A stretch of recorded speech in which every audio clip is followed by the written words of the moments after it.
안녕하세요. 메디컬 라이프의 안시연입니다. 살다 보면 한두 번씩은 어깨나 목에 통증을 느끼게 되는 경우가 있으실 텐데요. 이럴 때 잠시 쉬거나 혹은 가벼운 지압만으로 통증이 완화되는가 하면 어떻게 해도 통증이 사라지지 않는 경우가 있습니다. 오늘은 심한 통증으로 일상생활에 지장을 주는 어깨 질환과 목 디스크에 대해서 알아보도록 하겠습니다.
네, 오늘 말씀 위에 통증의학과 전문의 최재호 원장님께서 자리해 주셨습니다. 원장님 안녕하세요. 안녕하세요.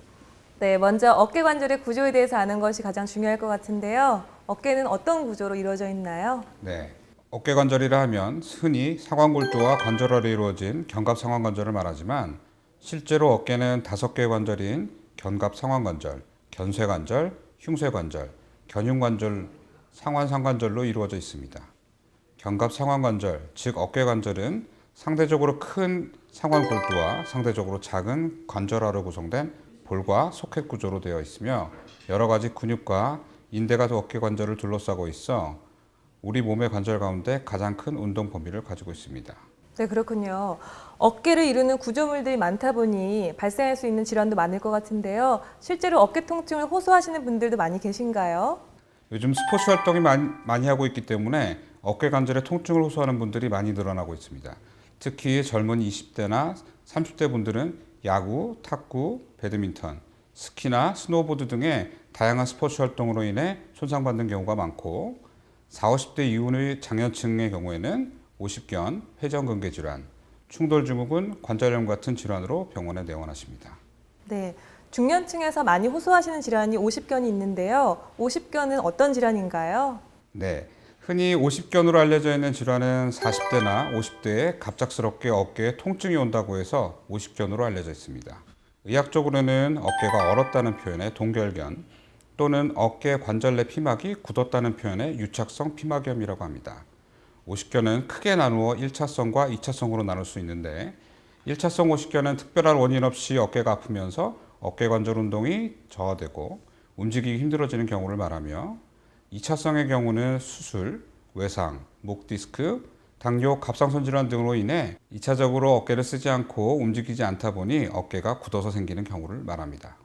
어떤 증상이 나타났을 때 오십견 질환을 의심해야 될지 궁금하거든요. 네, 제일 중요한 증상은 역시 통증이 되겠습니다. 초기에는 경미한 통증이었다가 점차 통증이 증가하면서 점점 어깨를 움직이기 어렵게 됩니다. 일상적인 생활에서는 빗질이나 세수를 하기 위해 어깨를 위로 올리거나 차를 운전하려고 안전벨트를 맬 때 통증을 느끼게 되고 어깨를 움직이는 동작에 제약을 받게 됩니다. 또한 특별한 이유 없이 밤에 어깨 통증이 심해지는 야간통의 경우 오십견을 의심해 볼 수 있습니다. 네, 무엇보다 정확한 치료가 중요할 것 같은데요. 병원에서는 어떤 치료 방법을 사용하고 계시나요? 예, 오십견은 다행히 수술을 하지 않고서도 통증 치료나 도수 치료, 운동 치료로 좋아질 수 있는 질환입니다. 우선 통증을 변감시키고 관절 가동 범위를 회복시키는 것이 1차 목표입니다.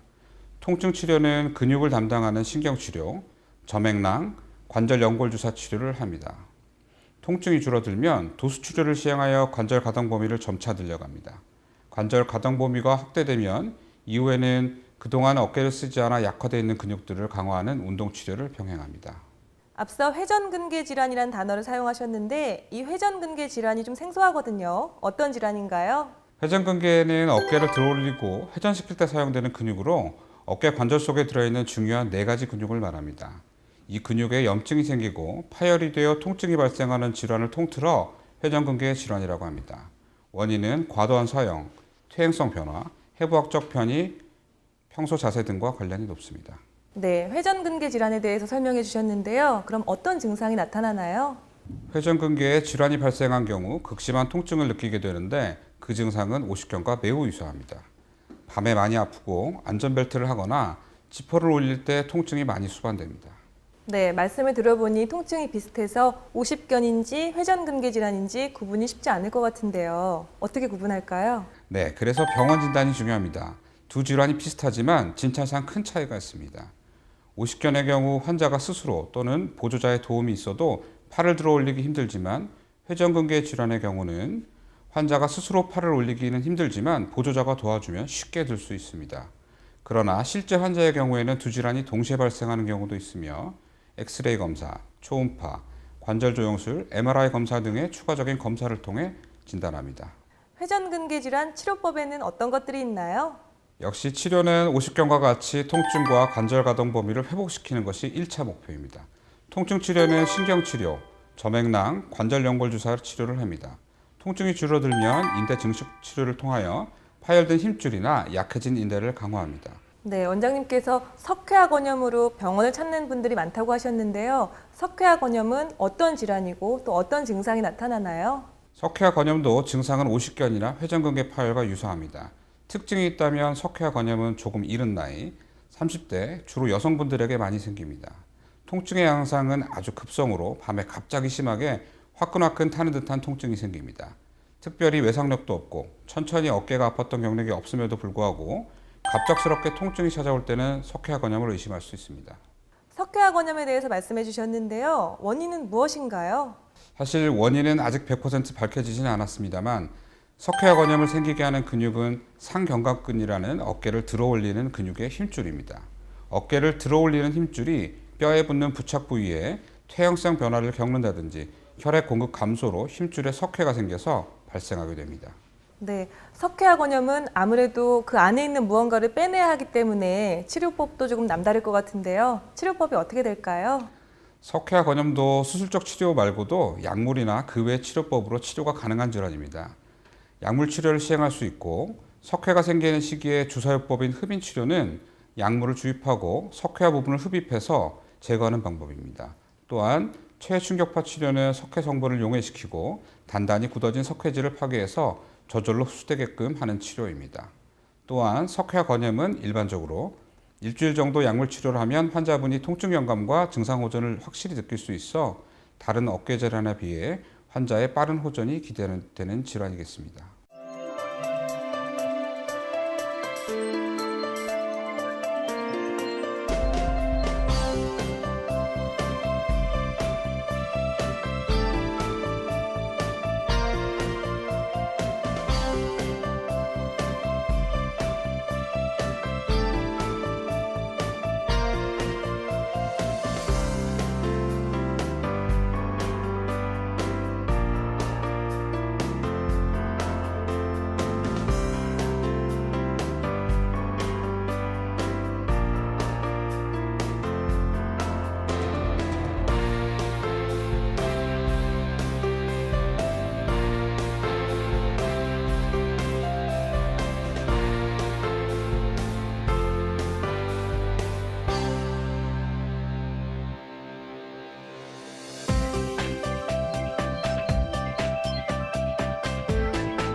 네, 지금부터 알아볼 질환은 목 디스크입니다.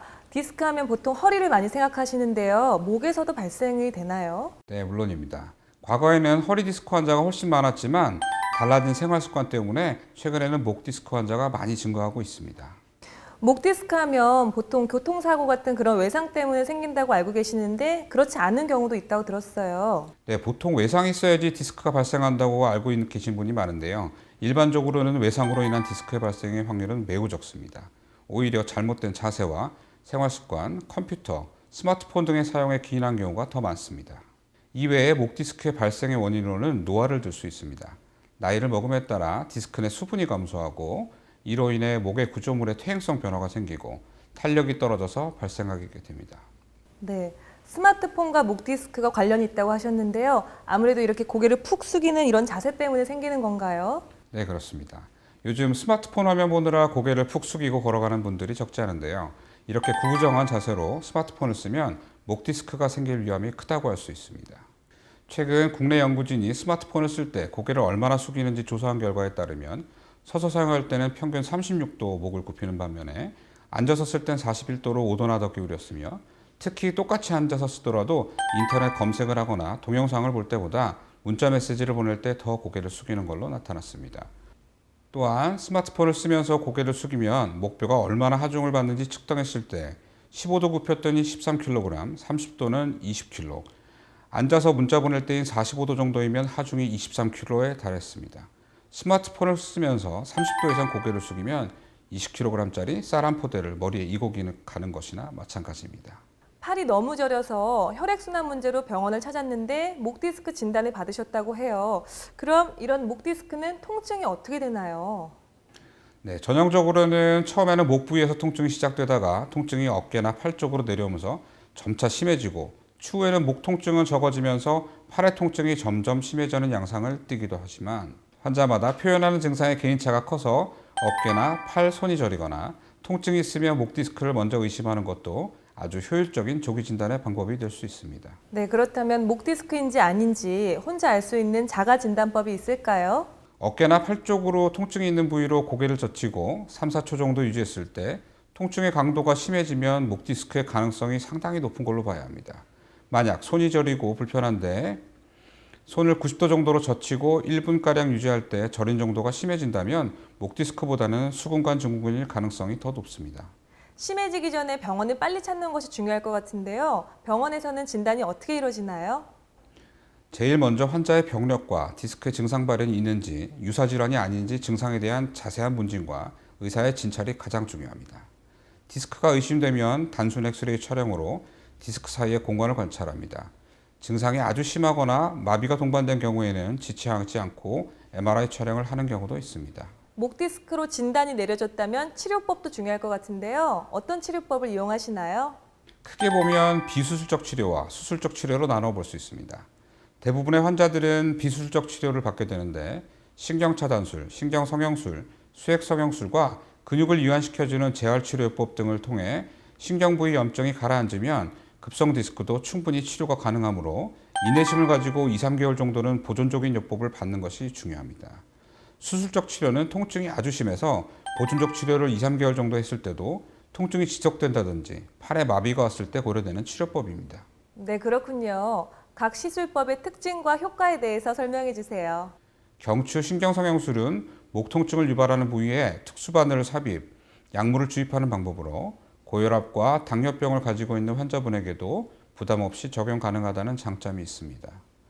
수액성형술은 국소마취를 통해 0.8mm의 굵기의 조사바늘을 디스크 안으로 삽입, 척추신경의 압박 원인인 디스크 수액을 고밀도 이온 화장을 이용해 분해하고 녹이면서 수축과 응고 과정을 거쳐 치료 효과를 얻는 시술이며 흉터가 적으면서 눈에 띄지 않기 때문에 미용적인 원인으로 수술을 꺼리는 환자에게 적합합니다. 국소마취를 이용하기 때문에 심리적 부담과 공포도 덜어줄 수 있습니다.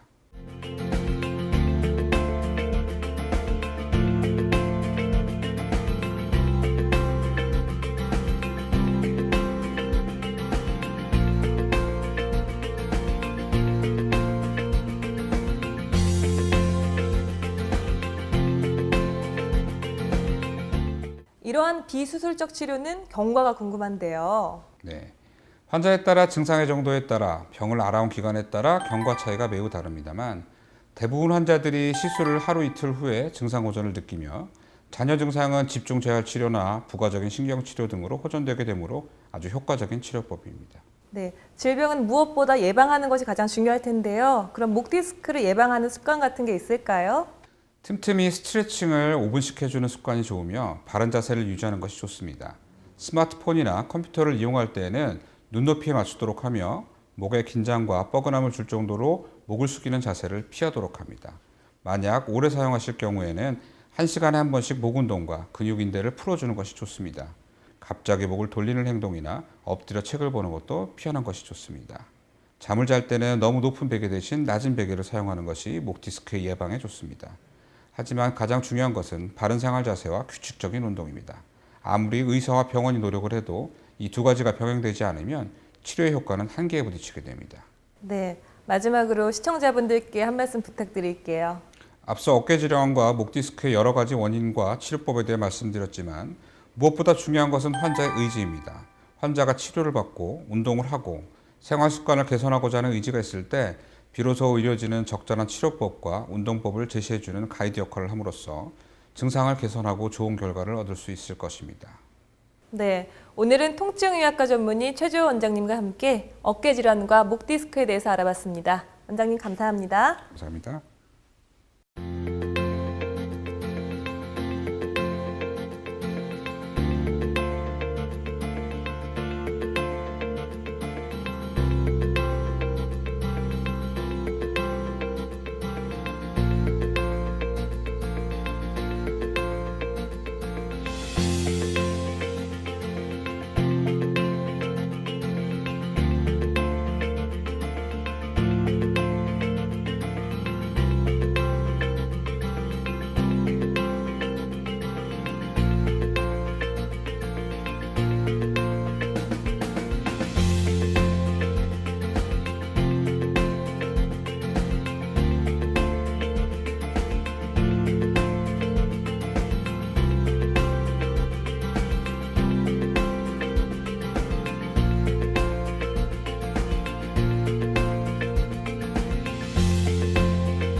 어깨 질환과 목 디스크는 기본적인 치료 방법과 시술 등으로 충분히 회복이 가능한 질환입니다.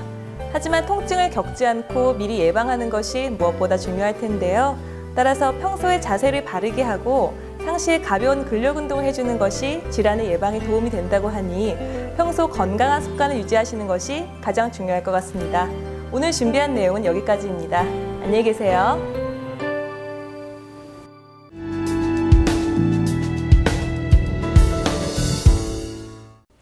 춥지도 덥지도 않은 날씨에 주말이면 가족 나들이를 즐기는 사람들이 늘어나고 있는데요. 하지만 겨울철 동안 추위로 활동량이 적었던 사람들이 봄을 맞아 갑작스럽게 야외 활동을 하게 되면 뭉친 근육과 관절 등에 무리를 줄 수 있어 주의가 필요합니다. 실제 통계적으로는 3월에서 5월은 겨울 못지않게 골절이나 관절 등의 부상 빈도가 높아지는 시기인데요. 이는 빙판길의 겨울은 낙상 등의 위험 요소를 인지해 행동 반경이 좁고 움직임이 조심스러운 반면 따뜻한 봄은 상대적으로 소홀해지기 쉽기 때문입니다. 또한 날씨가 따뜻해졌기 때문에 운동을 시작하려는 분들은 또 많으실 텐데요. 운동은 우리 몸의 적절한 체중을 유지하고 스트레스를 해소하며 건강을 지키는 방법이지만 봄철 무리한 야외 운동은 오히려 몸을 망칠 수 있어 준비 운동이 필수적입니다. 따라서 운동 전에 몸을 따뜻하게 하는 가벼운 운동과 스트레칭으로 굳어있는 근육과 관절의 긴장을 풀어주어야 하며 또 장시간의 근력 운동이나 무리한 등산 등도 가급적 피해야 할 행동 중 하나입니다.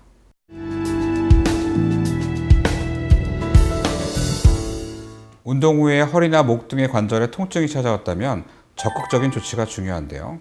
허리 통증과 목 통증의 경우 척추 질환과도 밀접한 관계가 있는데 이를 방치하고 재차 무리를 가게 된다면 자칫 증상이 악화돼 디스크 등의 2차적 손상을 유발할 수 있습니다. 자신의 몸과 체력을 고려하지 않은 채 무리한 운동을 하게 되면 근육, 근막, 척추 관절 등에 악영향을 미칠 수 있는데요. 때문에 경미한 허리 통증, 목 통증 등을 느낀다면 자신 몸 상태에 맞게 운동 강도를 조절하는 것이 중요합니다.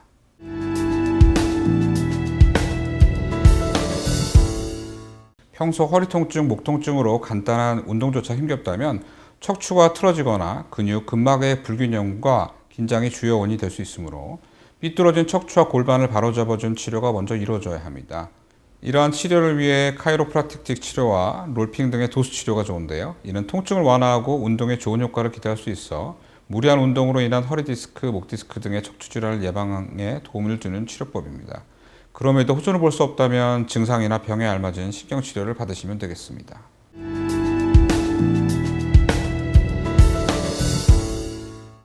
평소 올바른 자세를 견지하고 꾸준한 운동을 진행하면서 통증 부위 근육을 강화하고 증상에 맞는 스트레칭 등으로 근육, 근막, 인대 등의 유연성을 높이는 것이 중요합니다.